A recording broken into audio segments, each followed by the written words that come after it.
Tēnā koutou katoa.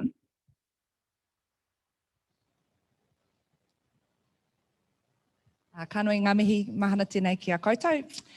Kei ngā manawa piharau o tēnei kaupapa, ki a tūpapa hu te whenua nei i te hā o te mana motu haki o ngai iwi Maori. Nei rā te mihi ki a koutou katoa, kua tau mai ki te hoi i tēnei waka. Ko wai tēnei, he uri tēnei no ngā iwi o ngā puhi me ngā tiparau, ko Zoe Bristowe tōku ingoa. So kia ora koutou, welcome. And it's lovely to see you all here today. My name is Zoe Bristowe. I'm the co-director in the Māori Health Workforce Development Unit within Kohatu Centre for Hauora Māori within the Division of Health Sciences. And I'm going to pass over to you. Kia ora koutou katoa, haere mai kia koutou ki tēnei hui. It's fantastic to see so many friendly faces out there. Thank you for attending. So my name is Peter Crampton and I'll be taking part in this presentation. So the hats that I'm speaking with today, my current hat is as Professor of Public Health in Kohatu, the Centre for Hauora Māori. I bring with me past roles and in particular I'll be referring to activities that were undertaken when I was Pro Vice Chancellor of the Division of Health Sciences and Dean of the Otago Medical School. Those roles are behind me, but I will be referring back to those days. Kia ora, everybody, and thank you again for attending.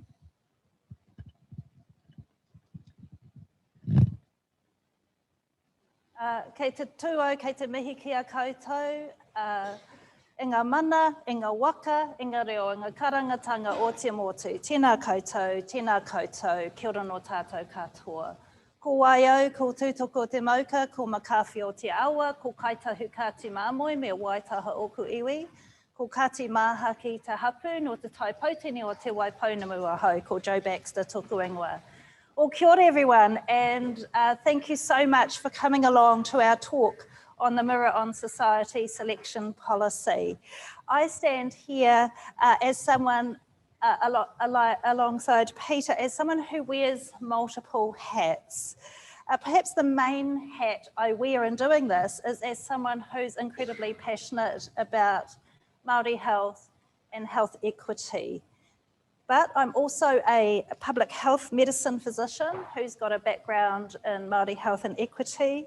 I'm the Associate Dean Māori for the Division of Health Sciences and the Professor for Māori Health with the Dunedin School of Medicine. I have sat on all of the Division of Health Sciences admissions committees for a number of years and have been on the Medical Admissions Committee for over 2 decades. And finally, the other hat I wear as one of the Māori members on New Zealand's National Health Workforce Advisory Committee. So we're at an important milestone as we navigate through the 10th year of the Mirror on Society policy. This year has raised the profile of the policy and generated a great deal of interest. It is thus opportune in the light of the 10-year anniversary and the interest in the policy to give this talk. I will be providing an overview of the why and the big picture context underpinning the policy. Peter will follow with a discussion about the policy itself, and Zoe will then drill down into some of the really effective approaches we're taking to support equity. In this talk, we are foregrounding Māori as tangata tiriti and as the focus of our talk. However, we also recognise that this is a really important journey of equity for other whānau, and I particularly wish to acknowledge our wonderful Pacifica whānau here at the front of the room who have walked alongside us on this journey, so we acknowledge you in your journey also. We will be leaving time for questions at the end, and we recommend if you have questions to jot those down and save them, and we will have time to answer them. So we know that for any policy to be relevant and effective, it must be positioned in alignment with wider societal contexts and priorities. I'm focusing here on health workforce and workforce representation and the important societal prioritisation of health equity. In this context, health workforce representation, or lack of representation, is a major factor in contributing to health equity or health inequity.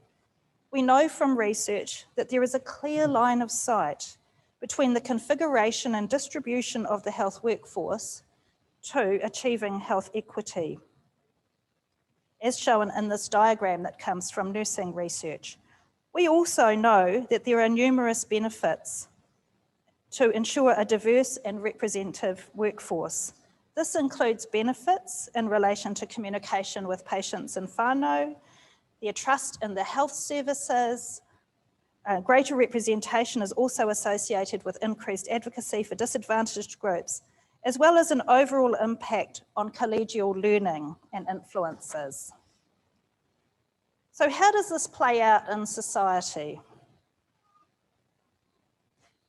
The link between health workforce inequity, health services access, and health inequity is reflected well in this news article that came out just 2 weeks ago. The graphic image of people in Northland reporting having to remove their own teeth with pliers is deeply disturbing. It's concerning for a country who has made a commitment to Te Tiriti o Waitangi, to health equity, to rural health, and to human rights. The inverse care law is clearly at play in our society. We can clearly see a line of sight between the health determinants, workforce inequity, and health outcomes. So I want to focus down on Māori health workforce inequity. What we know is that there is a pervasive and persistent underrepresentation of Māori across the health workforce. However, in particular, this is very stark in the parts of the health workforce that we teach here at the University of Otago. These figures speak for themselves, as only 2 to 5% of New Zealand's health workforce is Māori for many of the programs that we teach, and less than 2% for some of them. Modelling based on a range of figures indicates how many more Māori would be required for Māori to make up 20% of the workforce within different professions. And we have other modelling going on to help us understand that for the other professions not reported here. This shows we would need many, many more than we currently have to reach this figure. So what can we do? I've titled this part A Tale of Two Inequities, because in fact, the challenge is that in order to achieve health workforce equity that then aligns with health equity, we must engage with, mitigate against, and ultimately transform educational inequity. And we need to do this as a major educational institution. The graph on the left shows starkly the different distribution of students across school deciles, of Māori students across school deciles on the basis of ethnicity. We know that students who attend low decile schools have a much lower rate of attainment of university entrance. When we look at the graph on the right, we see this played out, with roughly only a quarter of Māori and Pacifica students leaving school with university entrance and blocking their pathways into university. Joining the dots, we come back to the impacts on the health workforce. The graph on the right, although based on data from the Medical Council, so therefore focused on doctors, is replicated almost identically across all of the health professional groups that we have here at the University of Otago. Rectifying this for all health professional programs is some of the work and the challenge of the Mirror in Society policy. We thus come back full circle to the policy itself. Educational inequity is part of the problem definition and foundation for the policy. It is also part of the foundation for the pro-equity educational programs we are running across our division. I now hand over to Peter, and he will continue with his talk about the policy. Kia ora.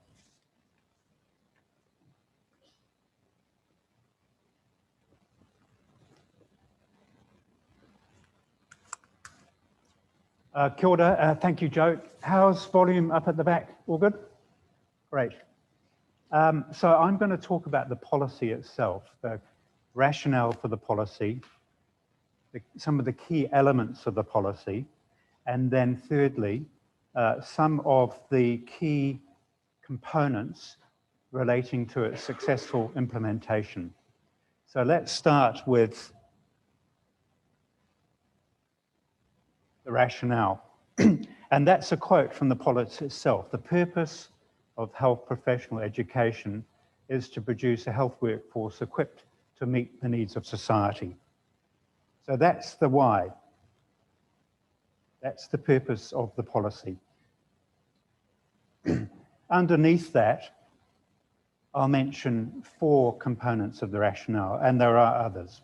Firstly, New Zealand's unwritten constitution contains within it, at its heart, te tiriti o Waitangi. And that places obligations on Crown agencies such as universities to deliver on Article 1, Article 2, and Article 3 of the treaty, and they're all relevant to this discussion about the health workforce. So that's rationale number 1, it's a constitutional rationale.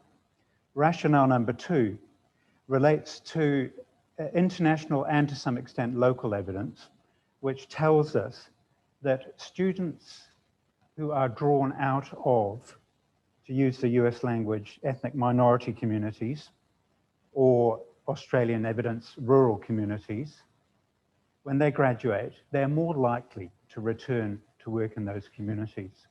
That's what the evidence tells us. That is not a one-to-one deterministic relationship, but it's an on-balance observation. So in the US, for example, if you come out of ethnic minorities, African American communities, you're more likely to go back and work in those communities. And we see some of that evidence emerging in New Zealand as well.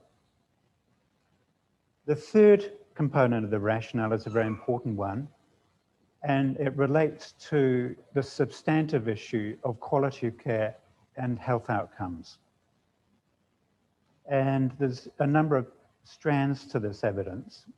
One of them relates directly to patient-carer concordance and the quality of that experience for the patient. And there's very strong parallels in this discussion with gender. We think back to all the debates which were had around gender in medicine in particular over the last 50 or 60 years. We can translate a lot of that debate into the context of the Mirror on Society policy. Another very important strand of that evidence relates to what has become politely known as unconscious bias, aka racism. Unconscious bias and the evidence related to that drives inequitable health outcomes in a way that no one likes. No one goes to work to achieve that outcome. I've never met that person. Nevertheless, it's a feature of our system. And there's a lot of evidence related to that. Most recently, the one I'm aware of was in Lancet Public Health 2 or 3 weeks ago, a study spanning, I forget, 25 years, I think, of long-term condition management in Auckland. And the outcomes for people who are all engaged in the system, Maori, Pacific, New Zealand, European, and the disparate outcomes for those different population groups, which are highly meaningful in terms of health status. The system did not seek to achieve those disparate outcomes, but it did.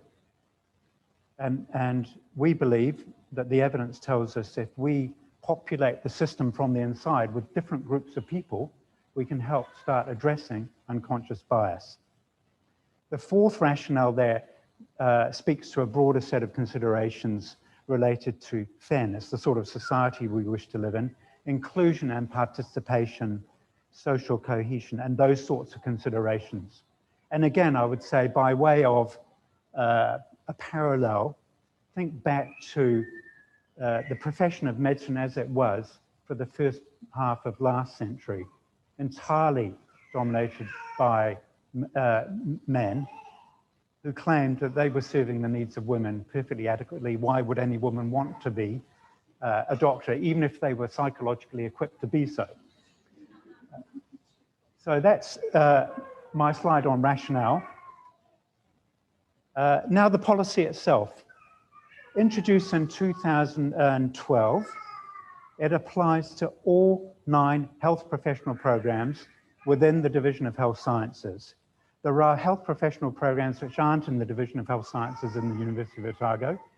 This policy does not apply to them. I'm thinking clinical psychology and dietetics, although I think that program's on hold at the moment. There is a preoccupation with medicine, but the policy applies equally to all health professional programs. It seeks to attract into those health professional programs, to address the points that Joe raised, students who are otherwise underrepresented, or the demographics are underrepresented in the health professional programs themselves in the university, and more importantly, in the workforce in the country. Needless to say, we seek to attract through our affirmative pathways students who have the academic ability to succeed in those programs. That's a given. And we have thresholds for academic achievement which need to be met. And then underneath that, we have 5 affirmative pathways currently. And 2 of those, the 2 at the bottom, have more recently been introduced. The Maori affirmative pathway, which we'll be talking more on in a moment, Zoe. Indigenous Pacific, and the word Indigenous there refers specifically to the non-recent migrant populations in the Pacific. And when I say recent migrants, for example, Chinese Samoans or Indian Fijians. Rural, that is the one affirmative pathway which was sort of mandated by government, although I think there's a lack of formal documentation around that. Currently, it recognizes the generalized, different education experience of students who grow up and are educated within rural communities. The socioeconomic category is one of the new ones, and that, along with the first 2, is the most egregious component of underrepresentation of the student body as a whole in our university and most universities, and also within the health professional programs, and also more substantively in the health workforce. And the final category are the refugee background students. It's a much smaller category, but we recognize the need of those communities to be served by people who have an understanding of that background, and the system to be informed by the expertise those people bring with them. We do not cap those affirmative pathways, and we do not use the language of quotas. And that's in contrast, for example, with the University of Auckland, which uses language of quotas. We don't use that language. We have a slightly different approach.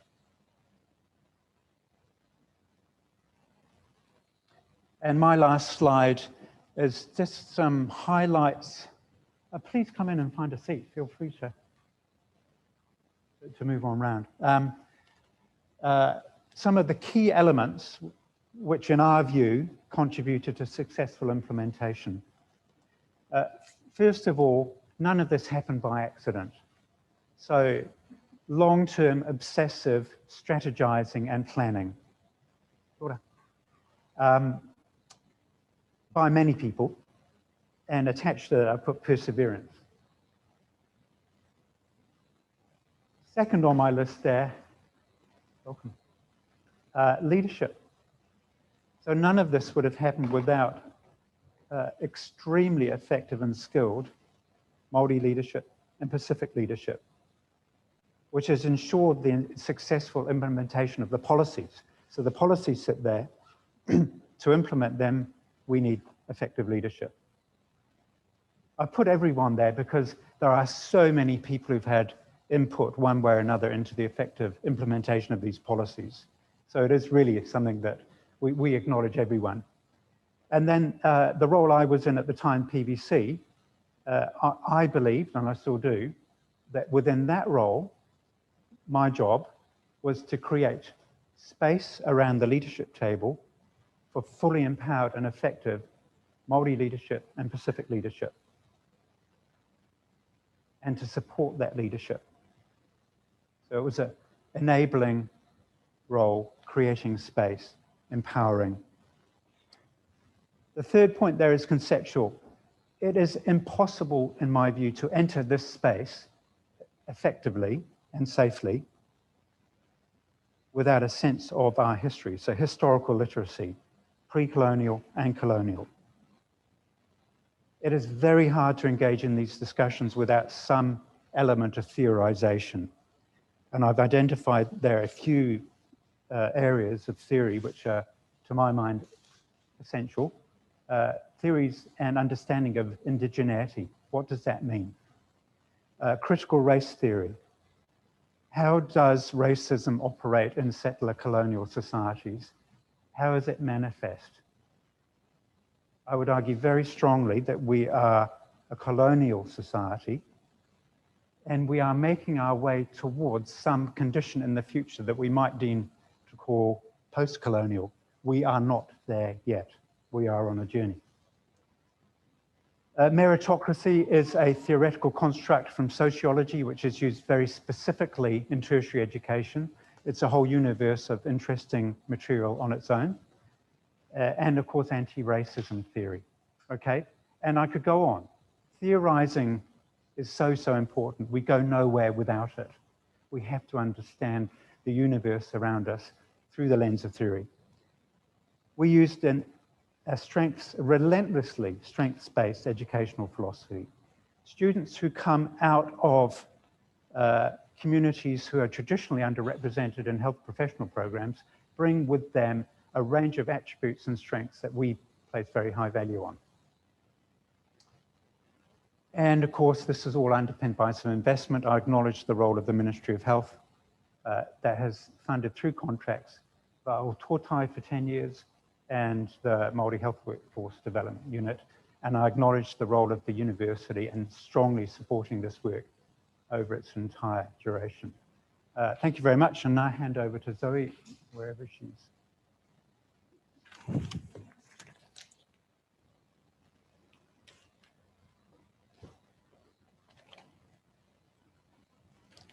Kia ora koutou, and thank you, Joe and Peter. Can everyone hear me okay? Great. And for the people watching from home, there is actually the capacity to ask some questions in. Ask me a question in your Zoom, so please feel free to. That's actually my first time watching the presentation. I thought it was really good, thank you. So yeah, I'm going to talk about our mahi and what we do. So we are the Maori Health Workforce Development Unit, and we were established in partnership with the Ministry of Health in 2010 with the goal of increasing the Maori health workforce. As Joe's clearly highlighted, health workforce development has been a high-level priority for health professional, high-level priority for New Zealand for decades, and that's to meet unmet health need. As Peter highlighted, the University of Otago has 9 health professional programs, but we also have multiple health science majors and we have a new Bachelor of Health Sciences degree. So actually, the socio-demographic composition of our graduates plays a really important role in increasing the diversity of the health workforce. And within that, I'm also talking about health researchers and health scientists. For us as a team, from the beginning, there was a very clear line of sight. We have a comprehensive strategy and we have an achievable action plan to achieve it. We fully understand our strategic vision, our why. And we also have a well-developed understanding of the context. So we combined, I guess, our strengths in health and expertise in education together. We take a strengths-based approach, and Peter's covered that really well. Māori values underpin every single thing that we do in all of our programs. So we've actively worked to foster a sense of whānau in our team and with the students that we have the privilege to work alongside. Now you'll note here that there's also a reference to students from Decile 1 to 3 schools, and that's a more recent development with the expansion of the Mirror on Society policy, and Peter also spoke to that briefly. So these are the programs that we have been delivering. We started in 2010 with the Tukahika scholarship and some outreach activity. So Tukahika is quite a unique scholarship program, and it provides wraparound support for selected students. And it's about supporting them through the University of Otago's foundation year. So it's kind of a bridging year between school and to university. The scholarship is unique in the fact that it encompasses cultural, financial, pastoral, academic, and social support. So we don't influence the curriculum, we influence what happens outside it. And we also include students whānau on the journey because we know that they're a massive driver to student success. All of our programs, we work very closely with Te Huka Mātauraka, and I want to acknowledge the Māori Centre for being a fantastic hub of student support here on campus. So we started in 2010 with Tukahika, and we knew we had to look ahead because we wanted to support those students right through to graduation. And we were aware that health sciences first year at the time, outcomes for Māori were not positive. So we looked at where they were going and we developed the bones of Te Whakapuāwai, which literally means to make flourish. And we delivered it for the first time in 2011. Now, for those of you that don't know, health sciences first year is the first year of Otago's health professional programs, and it's quite a rigorous academic course. So 7 core science papers, students must pass all the papers to a required criteria to gain entry. Again, we knew we couldn't change the curriculum and we couldn't also impact the environment, not just for the Tukahika students moving into HSFY, but also for the other Māori students entering from all across New Zealand. But we could ensure that they had accurate and timely information and advice, that they had culturally responsive support to go through together as a whānau. Outcomes from the 2011 HSFY pilot were overwhelmingly positive, so both academically and in terms of student feedback. So from here we expanded the programs that we deliver. We started to grow. With the growing numbers of Māori going into health professional programs, we also needed to ensure that there was that seamless support right through. And for students who weren't going directly into health professional programs or who wanted to pursue health science majors and degrees, they needed accurate advice as well. So it was just extending that pipeline also into the compulsory sector. So really vamping up our outreach and our recruitment programs there. Research and evaluation underpins everything that we do. So our process has been that we gather evidence to design what we do, and we do it in a strength-based way only. And then we design, we deliver, we evaluate, and then we quality improve. And I can see some aero people in the room, so hopefully that's speaking a language there. So in the same time that we were piloting the HSFY program, Peter came on board as the Pro-Vice Chancellor for the division. So what we had was our partnership with the Ministry of Health, so we were funded. We had Joe's leadership and a very clear Māori-centred approach. We had Peter's leadership in the division and then the Mirror on Society policy. So we had all the mechanisms to really thrive as a team and also, as with our programs. And we were able to expand our team in the same time frame as well. But initially it was just Joe and I, working across the space. So here you can see an overview of the number of Māori and health professional programs over time. So you can see the key intervention point there in 2011. Prior to 2011, the number of Māori entering into health professional programs across all 8 programs, so I'm excluding nursing here, was minimal. So 8 to 10 students per annum. And you can see by that logic, we would never reach our health workforce goals. And then what you can also see is that marked increase. So from 2011, straight from health sci, then we start to support students on graduate pathways. We're working with our communities and it just blossoms. So currently we're sitting about 14% of the total proportion of domestic students across all 8 health professional programs. So reflecting on the past 10 years, we have got a lot to celebrate actually, and it's worth celebrating. In 2016, we saw the largest number of Māori doctors in New Zealand history graduate from our university. And that's how long it took, by the way. In 2018, we saw the largest cohort of Māori health professionals graduate. And within that, the largest cohort of Māori dentists. In 2019, we were able to deliver the pilot for the Socioeconomic Equity Project, which is a sister project to what we do. It's specifically targeted for students from decile 1 to 3 schools, of who I can see a couple in the room as well.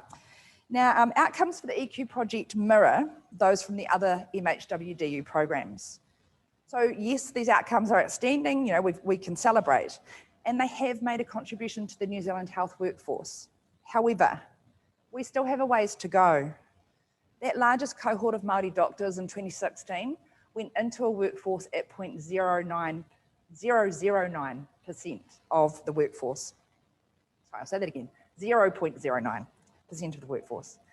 Our largest number of dental graduates did not meaningfully shift the proportion of Maori dentists in New Zealand. So that's still at 3%, just close to 3%.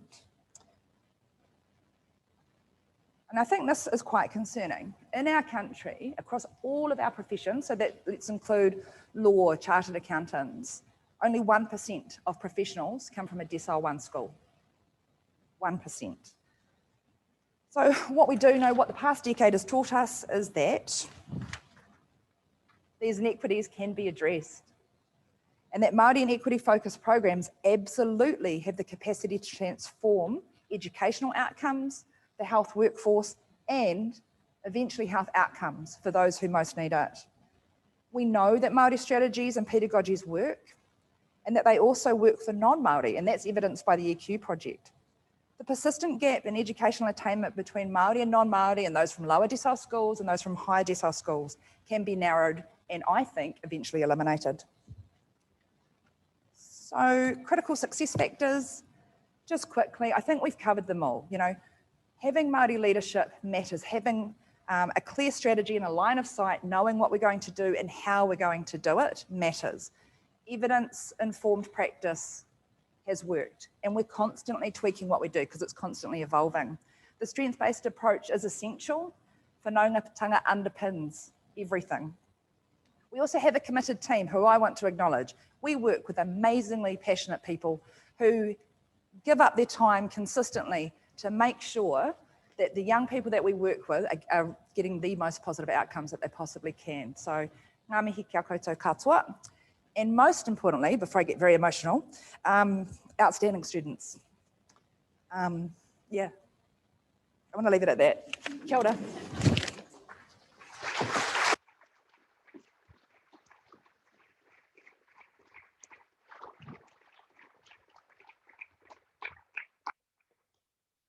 So these are the fabulous people I get to work with every day. And before I go on to wrap up, before our questions, I really do want to acknowledge Peter for his superb and outstanding leadership to drive through the Mirror on Society policy, which was aware that we already had some things going on, but really wrapped around the opportunity to seal this going forward into the future, but to align that policy with the aspirations of not just Māori communities, but Pacific communities, low income, whānau and communities, and the very diverse people that we want reflected in the health workforce. So huge acknowledgement to you, Peter. And to Zoe, who's been walking on this journey and is an amazing, who brings an amazing knowledge and passion for education into the space.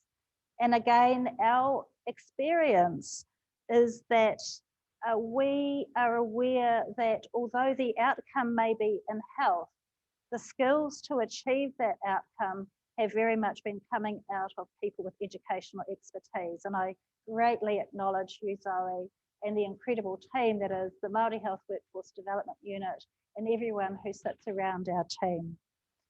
So as we reflect on our 10-year journey, we have a number of key learnings. In particular, we've learnt there is a fundamental and critical need to embed the understanding of the why into all people involved in health professional training and selection. We encourage everyone to engage with te tiriti and tino rangatiratanga and embrace opportunities for meaningful partnerships with our diverse students, whānau and communities. Very practically, we recognise the importance of carefully constructed policy and programs, evidence-informed, culturally responsive approaches to education and health workforce equity.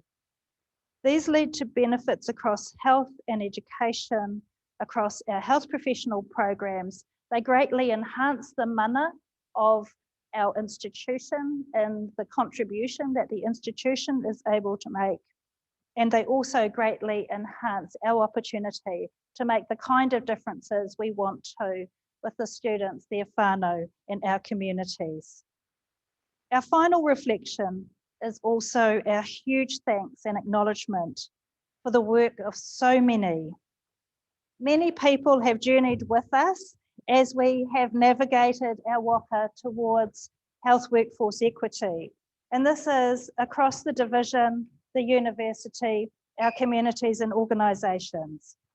This journey is one that has taken many hands, and we thank you all. Kia ora.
Tēnā koutou mua tō ihi, tō kaha, mo te kaupapa o tēnei rā, ko koutou te paumanawa mō tātou kānui aku mihi, kia koutou mō tō koha ko tātou i tēnei rā.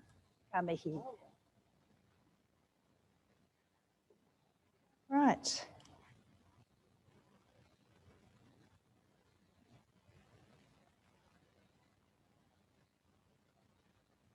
We would pull off, which is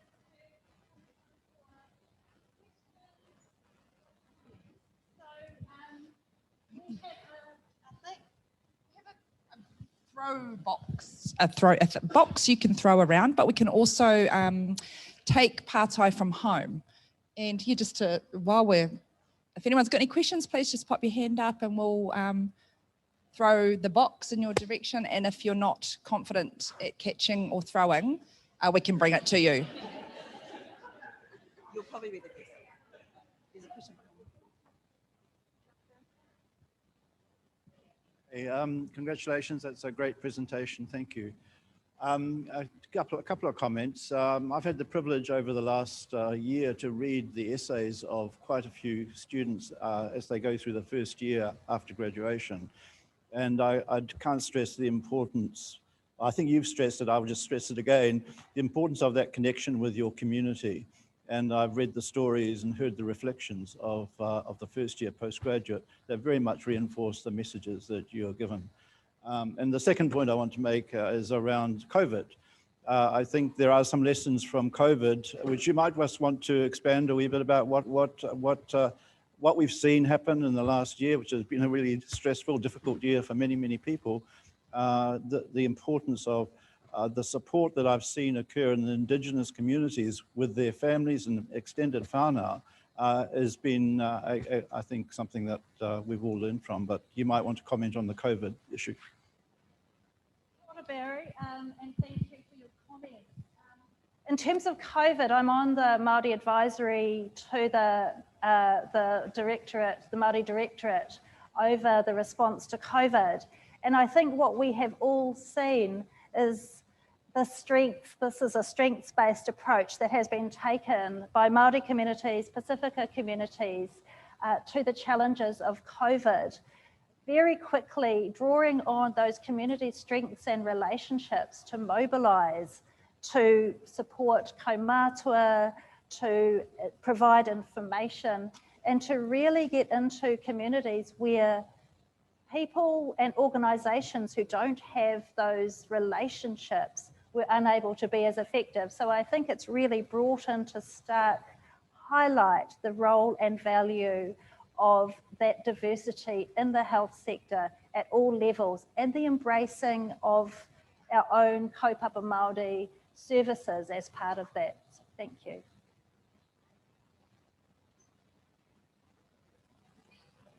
So you did picture.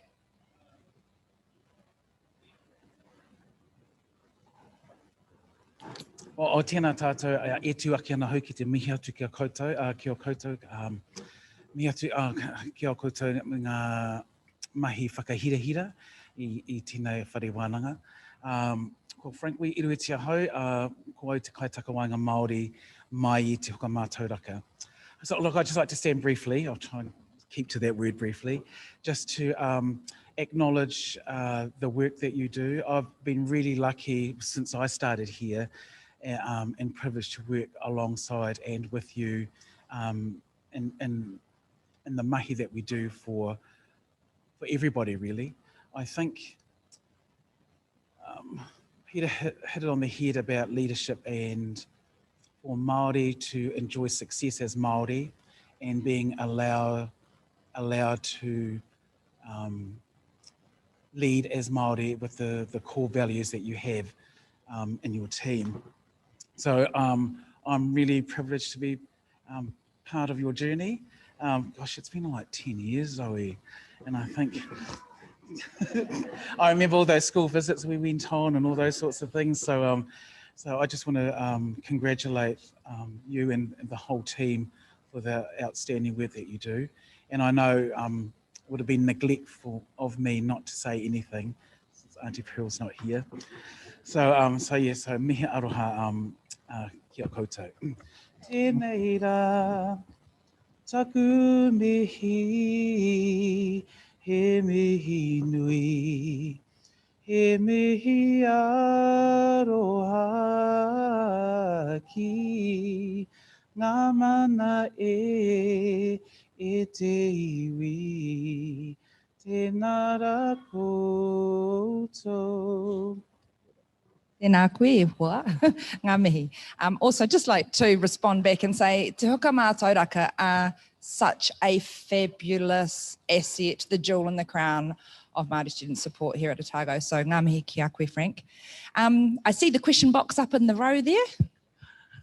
Tēnā koutou katoa. Nisam Buluvinaka. Don't forget there's all the Pacifica people here. My name's Nick Giblin. I'm a GP here in Dunedin. I'm proud to say I was part of the Mirror on Society selection policy in about 1981. So it's a long time ago. I'm also chair of Pacifica, Etu Pacifica, which is a Pacific health provider in Christchurch. Can I just pass on behalf of the Pacifica people of Christchurch, our thanks to the University of Otago for maintaining the Mirror on Society policy. And I also like to say thank you and just remind people that this policy was at threat, legal threat recently. And thank you for keeping it going. The question I have is that moving forward, the university had stated that it would liaise more with the communities, with the families, with the e tangata. I would really like to ask how that is going to happen. We very much have a policy in Pacifica that everything we do is family-led, is led by the people. So I'm hoping you'll be able to answer how can we continue to proceed with that? I think we can answer quite positively on that. So we're having lots of discussions now about how to get the next steps and do it really well. You know, so we've been on this 10-year journey. We're at a point where the next steps do matter because we know we can do something. So there is a plan for active consultation. And actually, I think the first step will be consultation with the right people around the table to then decide who else from those communities need to be have a kōrero with. So, I don't know if you want to add more to that, Jo. Yeah, so I think The message has been heard very clearly that moving forward, this is an issue that our whole society has a stake in, and particular communities have a very strong skin in this game. And so I'm convinced that there is a commitment to meaningful consultation to make sure that moving forward, we not only move forward in a minimal way, but we actually have the capacity to move forward with appropriate consultation in a really aspirational way. What does the next 10 years look like? And I know our Pacifica whānau who are across the corridor from us and us are seeing this as a good faith offer from our institution to meaningfully consult. How that happens, we will be seeing over the next wee while, but I believe that the commitment is real.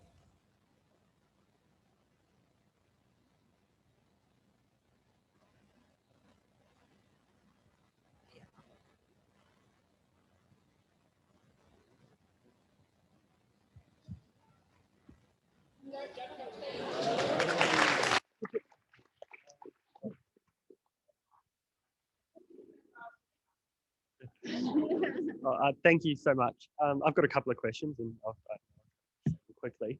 The first one is kind of, I hear often said that, or closer, that Māori have the opportunity to return to their communities and serve their communities. By encouraging that, do we risk stratifying race throughout different specialties and kind of having public health and GP dominated by racial minorities, but some of the other specialties kind of lacking still? And kind of along the same lines of like, once we do have a kind of mirrored society through those kind of health professions, how do we know we've made it? Because I feel like if this year's taught us anything, it's that there are a few people who are higher up who are quite nostalgic for the colorblind kind of policies of the past and, you know, a bit trigger happy. So what's to stop kind of them going, well, we've made it, let's cap it or let's remove it, and then those kind of changes aren't propagated throughout the next few generations? I don't know. Yeah, how do we know we've actually done it? Yeah. Yes. Yeah, thanks, Mana. That's a big question, and I might just toss out two particular responses, and noting there will be many more. Firstly, I think you correctly point out that it's a journey, and the end point of that journey is not necessarily that well defined. I would anchor that end point in health equity. That's one of our really substantive goals here. I like to think about it like this, that whatever the touch point with the health system, and this speaks to your comment about all specialties and areas of healthcare, whatever the touch point, then you have a reasonable chance with that touch point of interacting with a diversity of health professionals, be they nurses, oral health professionals, radiation therapists, physiotherapists, whatever it is. And that includes Māori and Pacific health professionals, so that the feeling that you get from interacting with the health system is that it's there truly for everybody. And hopefully we will know when we're sort of achieving that, but it's not a particularly clearly defined endpoint. The other component of my answer to your rather big question is that we welcome into our programs a diversity of students, or at least students from a diversity of backgrounds, because we feel we're changing the system from the inside. And we get this feedback all the time from district health boards, general practices, wherever it may be, whatever part of the health system, that health professionals enrich and inform and educate and influence by virtue of being in the health workforce. And we see that very much in our health professional classes. They are different from the way they used to be, very substantially. It's very hard to measure that, but we see it, and lots of people talk about it, and we get lots of positive feedback from the system saying, you're doing a great job, please do more of it. This is what we've always wanted, and we haven't quite known that to the extent that we know it now, that we've got it. I don't know if that makes sense, but there are two small answers to a very big question. Sorry. And Malo Lele, Peter, and kia ora, Joe. I have a couple of questions for probably for both of you. First, what's your thoughts around Maori society as a wider university policy rather than it being a health science policy? So that's the first one. The second one, what's your thoughts around instead of first year health science, doing a science degree, and so that students don't get to first year health science and then don't make it and has a huge impact on them? You know, what happens after that? Is any thoughts given to that? So in terms of the Mirror on Society across the university, I know that actually many programs that are trying to make a difference for the constituency of the people in their programs are grappling with this. So I know the law school is putting a lot of thought into things. So I think there is a real interest and desire to engage with this issue of equity, educational equity and pathways right across the university. And I certainly see some real opportunities across the university for people to take this up. yeah, I mean, actually, I'd state that even more strongly. There's nothing particular about health science programs which make a Mirror on Society type approach more important there than it is in humanities or sciences or education or anywhere else.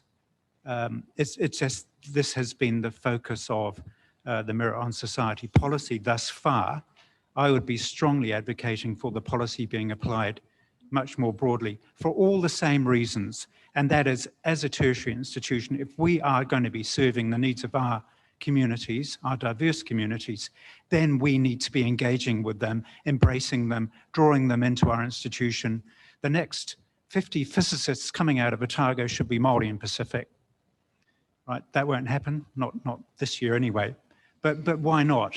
And look, I can tell you, the Maori word, I'm a beginner learner of the Maori language. The word for time is wā. The term for space is wā. So it took Einstein to work out in the Western culture that there was a space-time continuum. But it's embedded in that worldview, in the Maori, in the Pacific worldview. I just note the point that we can enrich these all areas of university life and life in our country by engaging properly with our diverse communities so that they are embraced with our institutions. On your second point, Lossa,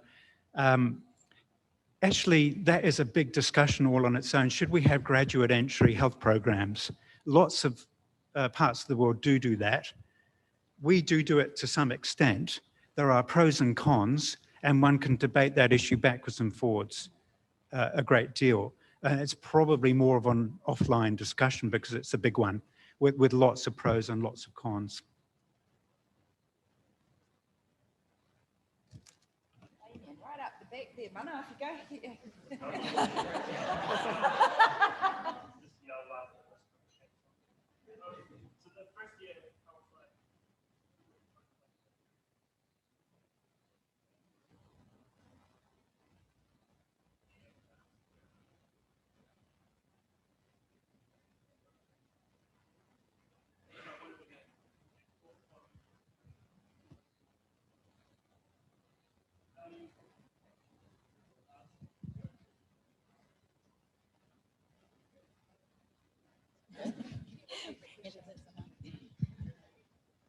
So thank you. And I'll try and repeat back that question so everyone hears it. It was the health sciences first year is a very intense year, I think you said.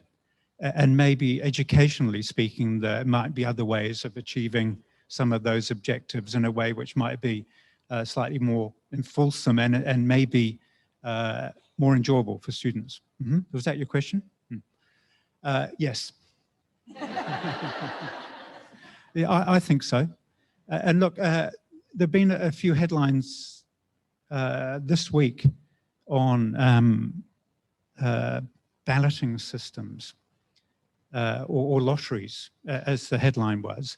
And I've apologized to Rathan, and thank you for attending today, for springing that on him. It was actually a comment I made as a complete aside to a reporter who was talking about the issue you've raised about intensity of competition. And I said, well, there are ways of considering different approaches, one of which is a balloting system, which has been tried elsewhere in the world. And that also has a set of pros and cons. Might we consider that? But there are other options as well. Selection into competitive programs, whatever that program might be, is endlessly difficult. We actually do not have the perfect tools. So we use a range of tools, none of which on its own is ideal. We put them together and we do our best. And that comment applies for the entire globe. But the point you raise is a very good one. Oh, Ellie. Yep. Kenny's going to throw it at you. Shit. It'd be a good one. Oh, well done. So, kia ora. It's not really a question, but probably more of as a comment. Before I go any further, my name's Ellie. I have a couple of conflicts of interest. Firstly, being I'm Joe's extremely proud daughter, but also I am a trainee intern from the University of Otago, Wellington, and I've been a representative of students for many years, this year being the president of the New Zealand Medical Students Association, which I've now passed on to Anu, who's worked on really well with all the mirror on society stuff. Anyway, what I really wanted to say, being a TI who's finishing today, I can quite confidently say that a degree at Otago is not just a degree in medicine, it's a degree in Maori health. I have had so many placements. Sorry, I'm getting a little bit emotional. This year alone, the communities that I've worked with have been so strongly Maori. So, for example, I've been doing GP in like rural Tairawhiti up in Gizzy. I've done GP at Oratoa Takupuahi in Porirua. I was a trainee intern at Wanganui Hospital, which is a very strong Maori population. And at times, well, most of the time, I was by far the only Kiwi-trained student doctor on the team. There was no New Zealanders anywhere, let alone Maori. So what these have taught me is that there's so much strength in bringing an understanding of tikanga Māori, but also being Māori in that space. And what I don't think, well, what my question might be is whether you guys think that we currently capture that strength in regards to recognising it for admissions, but also throughout medical school, and whether you think that there's room to better recognise the strengths and the skills that come along with being Māori, but also having an understanding of being Māori. Well, Ellie, thanks. I think our aspiration, this is why we keep using the term journey, is I think back about the journey that we've been on from the 12 or 15 students being Māori in the medical school class to 67 Māori students in this second year class. And what we have seen, I think, very much has been the shifting and changing of the whole class in relation to the presence of those Māori students. And again, acknowledging our Pacifica whānau, we've seen other growth. And so the expectations from students, not just Māori and Pacifica students, but from all students about engaging with things Māori has just gone through the roof for all the right reasons. So our vision as a division and as a school is that we can identify what your aspirations are and actually look at those opportunities in rural places and spaces, in DHBs. And I suppose if I laid my cards on the table, I would love to see the opportunity for the equivalent of the rural immersion program, but a Maori immersion program, where people get to really focus down on what it means to work in things Maori, and that every student, whatever health professional program they're in, has that experience. So it is in the vision. All pressure applied from external is much appreciated. Thank you.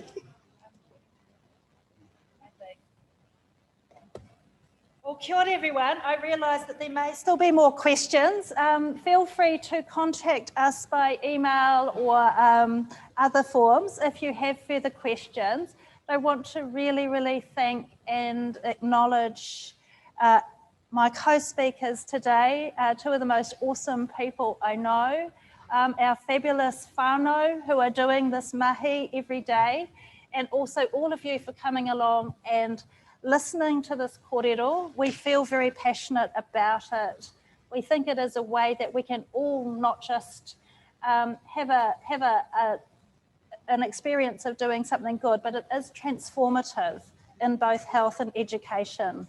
So something that we all aspire to. So I wonder if we just finish up with a karakia, Pia? Just quickly before we do, I would like to finish up where I was supposed to say, which was I want to mihi to the students, our outstanding students who we have the privilege to work with, who show exemplary leadership, who go above and beyond to support students coming through. We can't do this work without you. We're all, everyone, Māori, non-Māori, all on this journey, and we appreciate you so much. And yeah, kia ora. And yes. It's okay, so.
Kia ora.